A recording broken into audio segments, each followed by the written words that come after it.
Halo Smart Parents, jumpa lagi di channel YouTube saya Dr. Drew, spesialis kandungan, di mana kita bisa ngobrol santai bermanfaat mengenai kesehatan kehamilan dan juga kandungan. Pada video kali ini kita akan khusus membahas seputar infeksi menular seksual atau disingkat IMS. Jadi disimak baik-baik ya. Apa itu infeksi menular seksual? Infeksi menular seksual yang sering disebut juga dengan IMS adalah infeksi yang dapat dialami atau terkena saat berhubungan intim. Mereka juga disebut dengan penyakit menular seksual atau PMS. Dan kebanyakan IMS ini disebabkan oleh bakteri atau virus. Contohnya, bakteri Chlamydia, penyakit kencing nanah, penyakit disebabkan oleh Mycoplasma, herpes genital, juga disebut dengan virus herpes simplex atau HSV. Kutil kelamin juga disebut dengan human papillomavirus atau HPV. Beberapa jenis HPV dapat menyebabkan kanker serviks, kanker penis, atau anus. Kemudian virus hepatitis B, sifilis, trichomoniasis, dan human immunodeficiency virus yang disebut dengan HIV. Ini adalah virus yang menyebabkan penyakit AIDS. Banyak dari infeksi ini dapat ditularkan tidak hanya dari hubungan intim Smart Parents. Misalkan, HIV dan hepatitis B juga dapat ditularkan dengan cara lain seperti paparan cairan tubuh. Hepatitis A dan hepatitis C misalnya adalah jenis lain dari virus hepatitis. Mereka biasanya ditularkan dengan cara yang lain juga, tetapi juga dapat ditularkan melalui hubungan intim. Selain itu, virus Zika misalnya biasanya menyebar melalui gigitan nyamuk, namun juga dapat menular melalui hubungan intim. Apa sih screening pemeriksaan IMS? Screening IMS itu mencakup serangkaian tes yang digunakan oleh dokter untuk mengetahui apakah seseorang memiliki IMS karena seringkali tidak menimbulkan gejala apapun.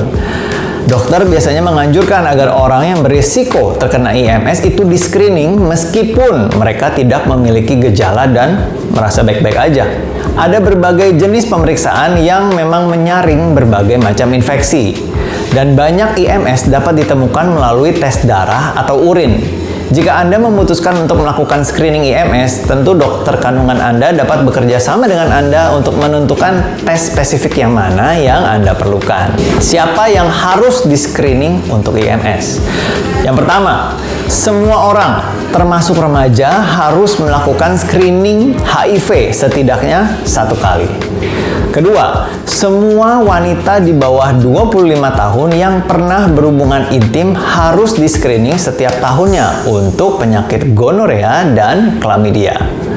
Ketiga, wanita berusia di atas 25 tahun yang berhubungan intim dengan lebih dari satu pasangan dan tidak menggunakan kondom harus menjalani screening penyakit gonorea dan chlamydia setiap tahun.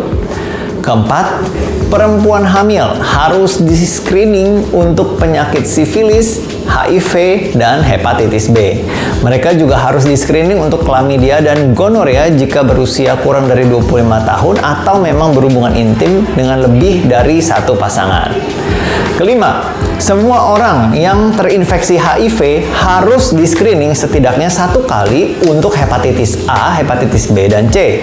Mereka juga harus di-screening setidaknya 1 kali setahun untuk sifilis, chlamydia, dan gonorea.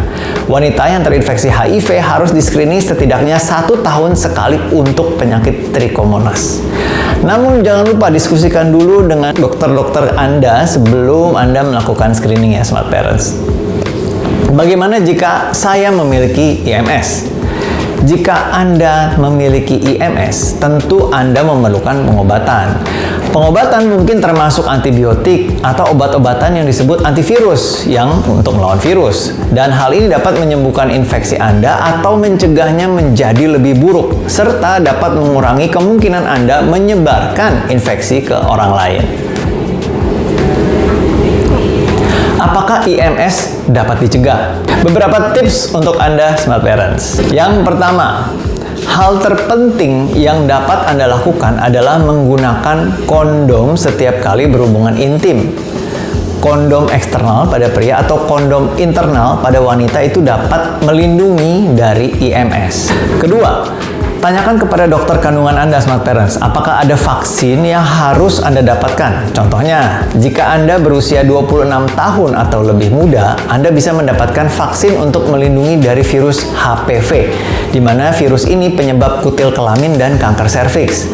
Jika Anda tidak mengidap hepatitis A atau B dan belum mendapatkan vaksin hepatitis A atau B, Anda juga dapat mendapatkan vaksin kedua virus tersebut.